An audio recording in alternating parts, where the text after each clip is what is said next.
Saudações, turma! Então hoje a gente vai começar aí com conteúdo de busca binária, né? E nesse primeiro vídeo eu vou apresentar a parte teórica, o código binário, explicar, e na próxima videoaula eu vou programar essa busca binária com vocês, em linguagem C. Bem, a busca binária, ela tem um desempenho bem melhor do que a busca sequencial, que a gente já viu. Mas para que isso seja possível, ela tem uma premissa, que é os dados que você vai aplicar à busca, eles devem estar ordenados, tá? Então só é possível utilizar a busca binária se o conjunto de dados sobre o qual eu quero aplicar a minha pesquisa estão ordenados. Caso contrário, não é possível aplicar a busca binária, porque simplesmente ela não vai funcionar. Bem, mas se você tem os dados ordenados, você vai então conseguir um desempenho muito superior do que o desempenho obtido pela busca sequencial ao realizar a pesquisa. Qual a estratégia então que a busca binária utiliza para fazer a pesquisa? Ela usa a abordagem dividir para conquistar, né? Por isso que existe essa premissa de que os dados estejam ordenados. Então ele primeiro verifica o elemento central. Se o elemento central é maior que a chave, então ela testa o elemento central da primeira metade. Caso contrário, ela testa o elemento central da segunda metade.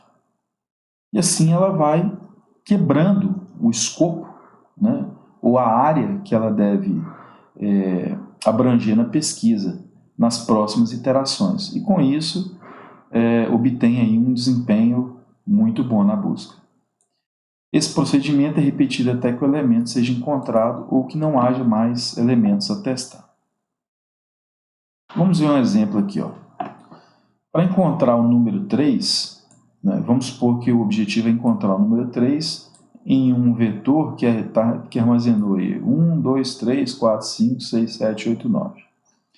Então, uma pesquisa binária primeiro vai testar o elemento médio. Qual que é o médio? O 5. Tá aqui o 5. Bem, o 5 é maior que 3. Então, nesse caso, o que a pesquisa vai fazer? Vai continuar com a primeira metade dos dados. Então, ela vai, na próxima iteração, considerar apenas 1, 2, 3 e 4, já que o 5 é maior que o 3. Então, assumindo essa premissa de que os dados estão ordenados, e uma vez que o 5 é maior que 3, já pode-se assumir que, com certeza, se existe o 3, ele só pode estar na primeira metade do conjunto de dados, ou seja, à esquerda do 5.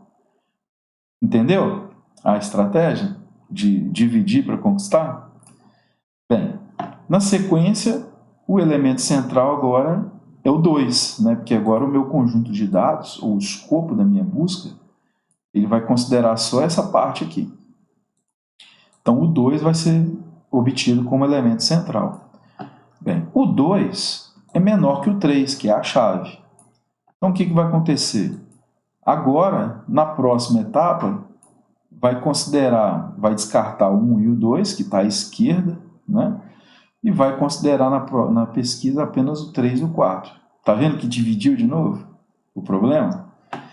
Aí, nessa próxima etapa, vai calcular o meio entre o 3 e o 4 e vai obter o 3. E, nesse caso, vai encontrar. Bem, com isso, o desempenho deste algoritmo é dado pela expressão O de log de n, sendo n o número de elementos da tabela, né, o que vai dar um desempenho aí muito bom. Entretanto, né, cabe ressaltar o seguinte, que esse é o desempenho para busca. Mas tem um custo para ordenar os dados, né? Então, dependendo do tipo de problema que você tiver, ela pode se tornar inviável. Por exemplo, em uma situação em que você tenha uma tabela e você tem muitas manutenções naquela tabela, tá? Quando eu digo manutenção eu tenho que inserir, remover o tempo inteiro. Estou inserindo e removendo registros o tempo inteiro. eu vou ter um custo alto para manter esses registros ordenados, concorda? E aí, com isso, pode se tornar inviável utilizar a busca binária, porque tem um custo alto para manter esses dados ordenados. Bem, então, consequentemente, a pesquisa binária não deve ser usada em aplicações muito dinâmicas. Vamos ver aqui agora um outro exemplo. Aqui,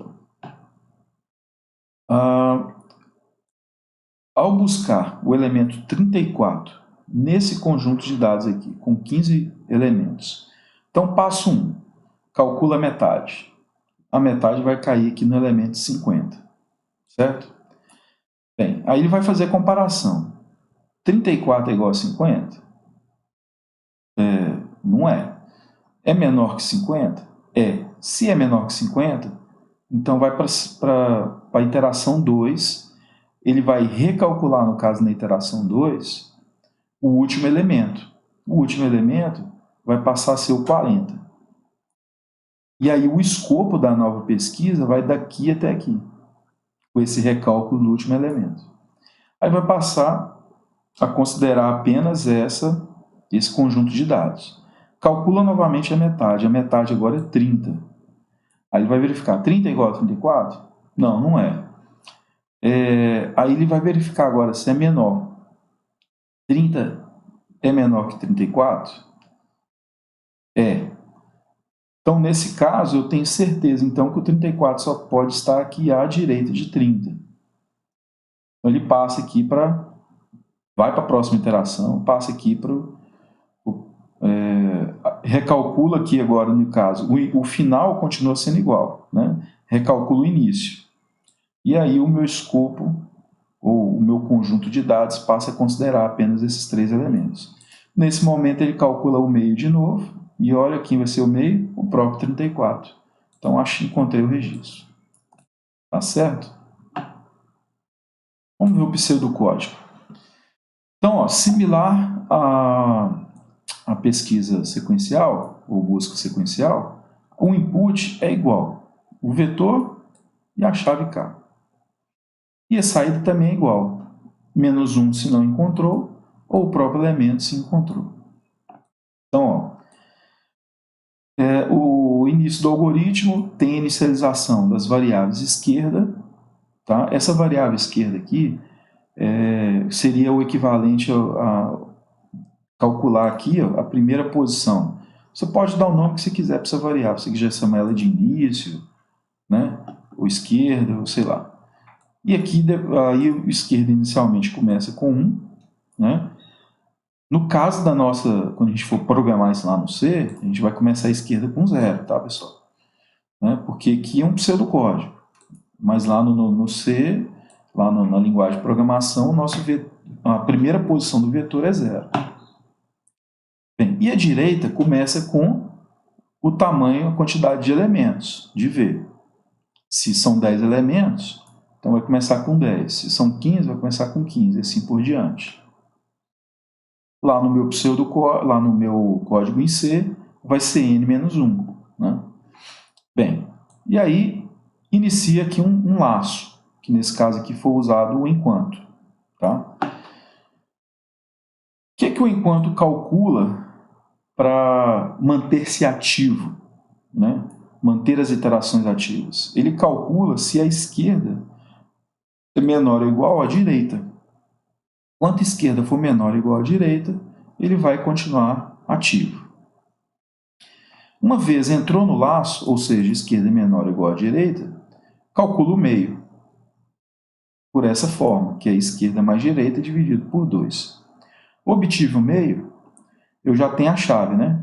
Minha chave é K. O que eu faço? Se a minha chave é menor que o meu meio, isso quer dizer o seguinte, que o meu conjunto, a minha chave, se ela existir no conjunto de dados, ela só pode estar na primeira metade do meu vetor, né? Então, se ela só pode estar na primeira metade, então eu vou recalcular o final do meu vetor, ou aqui no caso, a variável direita. Aí a variável direita vai receber o quê? Meio menos 1, certo? Se não, Ou seja, se a variável k não é menor que o meio, então eu comparo se ela é maior que o meio, ou seja, se ela está a minha segunda parte do vetor, né? A parte após o meio. Se ela for maior que o meio, então eu recalculo a esquerda, ou seja, o início do vetor. Se ela não está nem à direita, né, nem à esquerda, melhor dizendo, e nem à direita do meu vetor, então eu retorno porque eu já encontrei o elemento. Tá? Essa ordem aqui, pessoal, ela pode ser alterada. Tá? Isso aqui, por exemplo, eu posso primeiro calcular se já é igual ao meio, né? E depois calcular se está na primeira metade ou na segunda metade, ou se está na segunda metade ou na primeira metade. A ordem não vai alterar os fatores, tá? Isso é o de menos importante. E aí ele vai mantendo essas iterações ativas enquanto for necessário. Ou seja, se caso ele encontrar em algum momento se esse elemento existir, ele vai retornar ele. Se não retornar, vai chegar um ponto que esquerda vai ser maior que direita, e aí ele vai sair desse enquanto e vai retornar menos 1 porque não encontrou o elemento. Eu vou abrir aqui uma planilha do Excel, que eu coloquei aqui aqueles dados desse slide aqui, ó, só para a gente fazer um teste de mesa, para ficar, de repente, mais claro aí o entendimento. Aí a gente vai fazer um teste de mesa usando esse pseudocódigo aqui, tá certo? Para vocês verem que funciona direitinho. Então, ó, primeiro a esquerda recebe 1. Vamos lá, esquerda, estou buscando 34. Então, a esquerda recebe 1. Depois, a direita recebe a quantidade de elementos de V, que no caso aqui é 15. Entrei no laço, por quê? Esquerda, que é 1, é menor ou igual a direita, que é 15. O meio. O meio é o quê? Esquerda mais direita dividido por 2. Vou até calcular, colocar a fórmulazinha aqui, ó. Esquerda mais direita dividido por 2. Entre parênteses, né? Então vou ajustar aqui, ó. Vou colocar em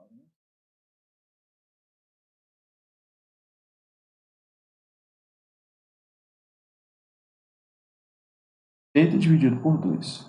Esquerda mais direita dividido por 2. Beleza. Então, o meu meio agora é 8. O que ele vai fazer então? Ele vai comparar. Vamos colocar aqui. Vamos fazer o meio na posição 8 é 50, né? Então, o meio vai ser 50.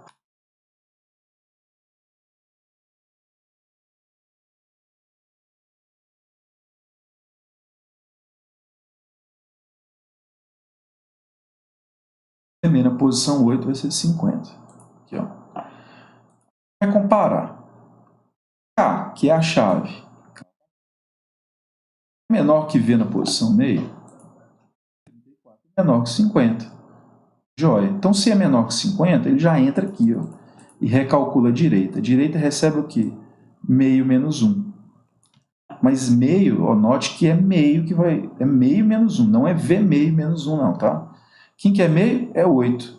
Então, recalcular a direita. Direita vai ser 8 menos 1, que vai dar 7.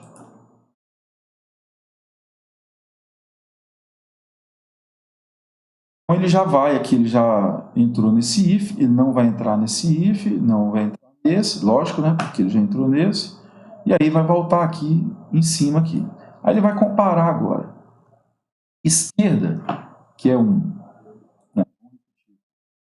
Menor ou igual a direita? É. Então ele entra. Calcula o meio de novo. Quem é o meio agora?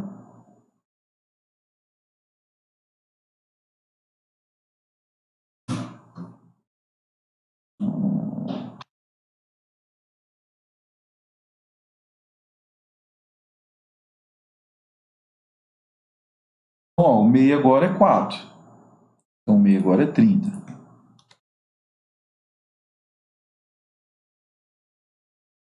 E agora vamos para fazer o teste, né?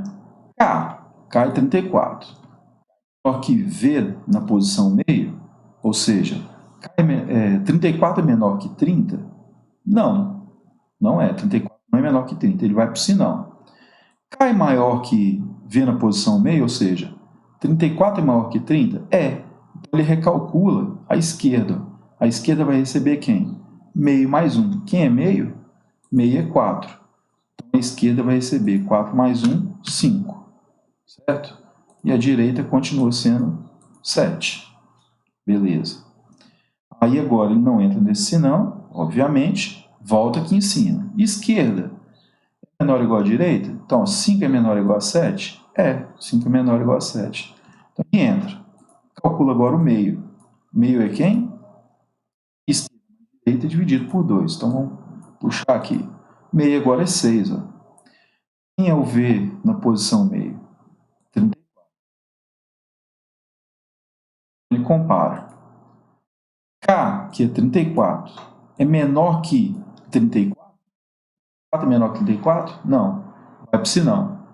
K, que é 34, maior que 34? É 34 maior que 34? Não. Vai para o sinal. Retorna o elemento. Perceberam? Então ele encontrou o elemento aqui com quantas iterações? 3, né? Ó, aí, se a gente fosse olhar aqui, ele ia gastar aqui 1, 2, 3, 4. Um exemplinho aqui pequeno, bobo, né? Deve considerar aqui que só tem 15 registros, mas, digamos assim, em um uso de um algoritmo desse na vida real, você vai lidar ali com centenas de milhares de registros, né? Possivelmente. Então, a necessidade aí de... aí que, digamos assim, entraria, né, o diferencial desse algoritmo aí em termos de obter desempenho. Tá certo? Então a gente vai ficar por aqui. O objetivo foi esse, foi apresentar mais essa parte teórica, o funcionamento do algoritmo. E aí eu vou fazer um outro vídeo para a gente construir o programa. É isso aí, um abraço.